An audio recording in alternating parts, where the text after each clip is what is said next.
Alright, good. Donc aujourd'hui, à l'interne, ce qu'on va parler, c'est de la meilleure routine du soir là, par rapport à comment le corps fonctionne. Puis on va aussi parler d'organisation pour tout simplement faire en sorte que les choses que vous allez avoir besoin d'appliquer dans votre day-to-day puissent justement rentrer dans votre vie tout simplement. Je vais vous donner mes meilleurs trucs. C'est des choses qui ne s'apprennent pas nécessairement dans des formations de coaching, là, l'organisation. Donc, ça va vraiment y aller plus dans le day-to-day de ça fait combien de temps qu'on est dans le processus. Moi, puis bien que ça fait déjà assez longtemps, moi, ça fait 14, bien que ça fait 8 ans. Fait à travers le temps, c'est qu'on a trouvé des trucs, des stratégies au niveau de l'organisation, des routines du soir pour être sûr d'avoir le maximum d'énergie possible et aussi avoir le maximum de temps possible. Okay? Donc, ce que je vais vous proposer là, ça peut bien fonctionner avec vous ou peut-être un peu moins. S'il y a quoi que ce soit, bien, vous revenez nous écrire puis comme d'habitude, on vous répond. Donc, première des choses, on va parler de la routine du soir. Okay? Ce qui est important de comprendre, c'est que le dernier 2 heures là, que vous allez passer avant de vous coucher va être vraiment déterminant par rapport à la qualité de votre sommeil. Okay? Donc là, il y a des choses qu'on veut faire absolument, du moins le plus possible, qui vont augmenter la qualité de notre sommeil. Fait que première des choses, ça va être les écrans.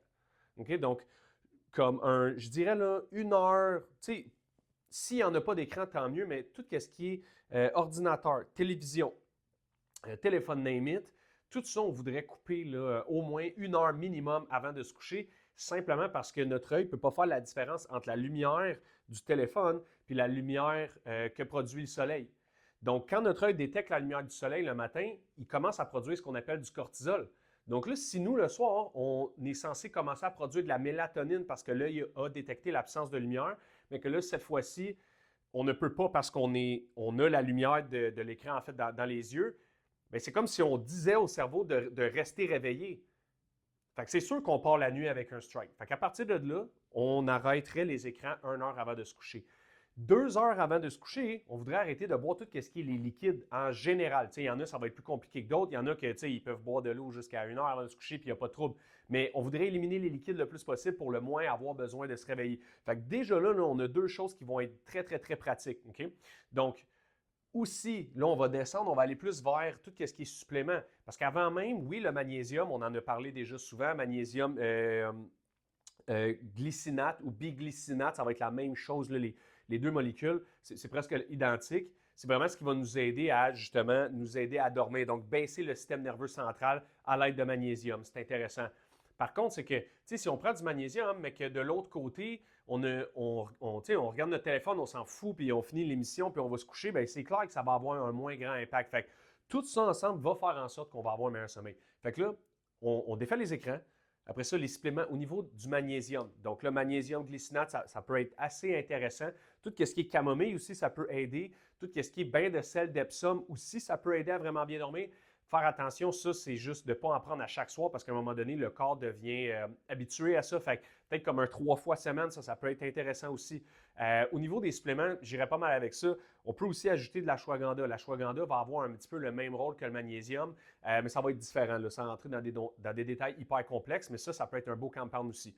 Donc là, on lâche les écrans, on prend notre magnésium, puis pendant qu'on lâche les écrans, là, le but, c'est pas de se tourner les pouces, ou quoi que ce soit. Puis je vais vous donner un truc. Moi, personnellement, mon téléphone, je le plug jamais, jamais, jamais dans ma chambre. Mon téléphone va toujours être plugué ailleurs.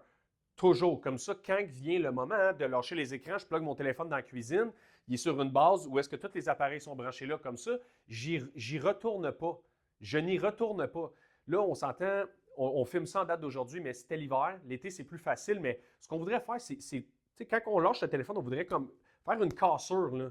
Pas rester à l'intérieur, parce que ça va être facile de revenir sur la TV ou des affaires de même. Fait que peut-être aller prendre une marche, ou sinon, du moins, comme que j'expliquais, préparer les trucs pour le lendemain. Ça a l'air niaiseux, mais il y a tout le temps manière d'être encore mieux organisé pour le lendemain matin. Puis on va justement comme venir préparer les trucs pour le lendemain dans la même heure, en fait, qu'on va venir lâcher les écrans. Fait que là, ça devient assez intéressant. On lâche les écrans, non seulement on prépare nos choses pour le lendemain, fait que ça devient encore plus intelligent. On se lève le matin, on n'est pas dernière minute. Puis ça, là, quand on dit préparer les trucs pour le lendemain, c'est quoi? Je veux dire, moi, je mange des œufs en ce moment. Donc, je vais sortir ma poêle, je vais sortir mon truc pour battre mes œufs dedans, je vais sortir ma fourchette, mon assiette. Je vais tout sortir pour que quand je me lève le matin, là, mon cerveau, il a juste moins de décisions à prendre. Tout se fait easy, ça coule comme sur le dos d'un canard, puis that's it, là.